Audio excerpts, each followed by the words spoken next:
All right, so let's start with the big story that we are tracking on WION at this hour, where Western leaders are stepping up pressure on Moscow ahead of the security talks with Russia.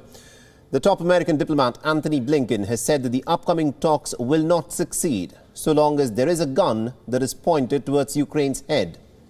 Russia, remember, has amassed as many as about tens of thousands, 100,000 troops along the border with Ukraine. And it wants the next week's discussions to take up its demands for security guarantees against the expanding NATO alliance in Eastern Europe. And Secretary of State Antony Blinken has said that real progress in the talks will require a de-escalation on the part of the Russians.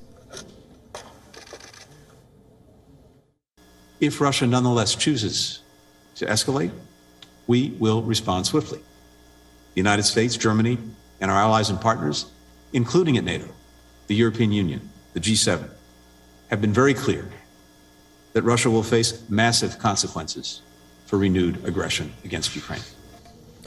And the US Secretary of State has also called on Germany to stop the upcoming Nord Stream 2 pipeline with Russia if Moscow were to carry out a ground invasion into Ukraine.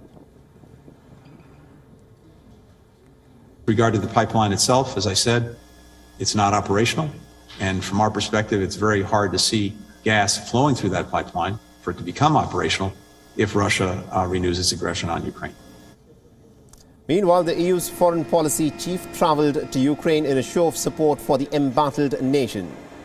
Joseph Borrell travelled to the eastern Lugansk region and has vowed the bloc's full support to Ukraine. He also said that any military aggression against Ukraine will have very messy consequences and severe costs for the Russians.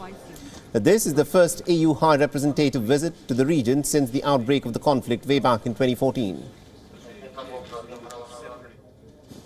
We are here first to reaffirm the European Union full support to Ukraine's independence, sovereignty and territorial integrity.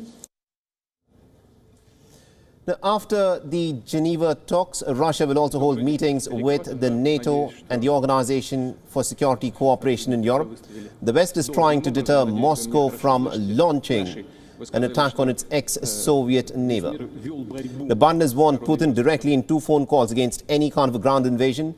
Measures could potentially include sanctions, greater arms shipments to Ukraine, or even attempts to sever Russia from the international banking system. Good afternoon, everyone. High-ranking officials from the United States and NATO are set to hold talks with Russia next week. But before that, NATO's foreign ministers will also hold a video conference on Friday. The meeting in preparation for next week's diplomacy will be chaired by Secretary General Jens Stoltenberg, and both sides are seeking dialogue in order to prevent any kind of a conflict over Ukraine.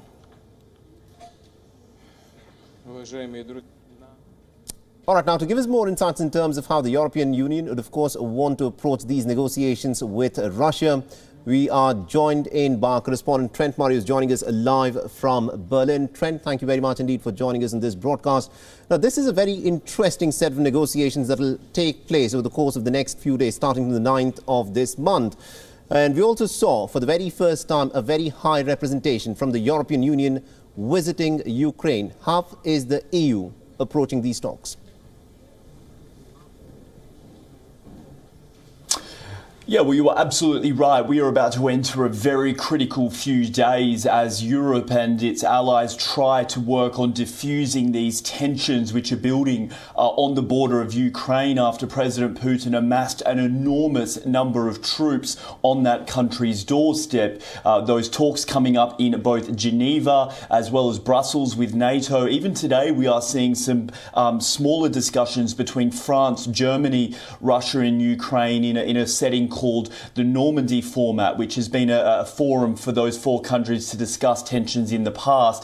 I think essentially the way the EU is viewing this is that it wants to make sure it also has a strong seat at the table, that its voice is heard. We know in the past that President Putin has tried to divide the EU in some ways and speak on an individual level with leaders from European countries. But that visit by Joseph Borrell to eastern Ukraine, I think, was both symbolic and significant, because it really was the first time the EU's foreign policy chief has travelled to that conflict zone, him really wanting to make sure that he is sending a message that the EU is watching these simmering tensions very closely and very cautiously. Indeed, and another very interesting statement that was made was by the American Secretary of State, Antony Blinken, where he said that Germany must not proceed with the Nord Stream pipeline, which effectively would provide Germany with a steady and a cheap source of Russian gas in case of a Russian invasion into Ukraine. How is Germany taking a look at this statement by the American Secretary of State?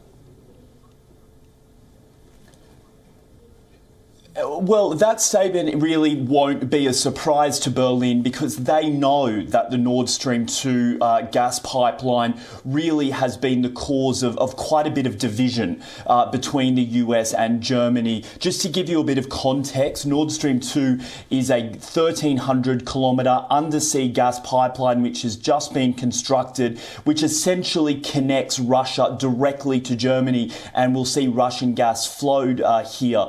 Now, Berlin sees this project as a really important one for its energy security, but critics, including the United States, says it gives even more leverage to the Kremlin over Europe. It gives an over-reliance of Russian gas to Mr. Putin. And so they are really not supporting this project, not just the US, but other countries like France and Poland as well. So Antony Blinken has essentially said what is quite correct, actually, that the pipeline, whilst it is ready to go, it's not operational yet, and it's still waiting regulatory approval here in Berlin. So he's essentially signalling that, yes, President Putin may have some leverage over Europe with its future energy supplies, but in the short term, Europe may have a little bit of leverage over Mr. Putin by essentially holding off approving this pipeline and threatening to not connect it at all should he choose to invade Ukraine.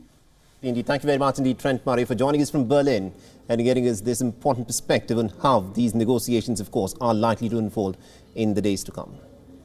WION is now available in your country. Download the app now and get all the news on the move.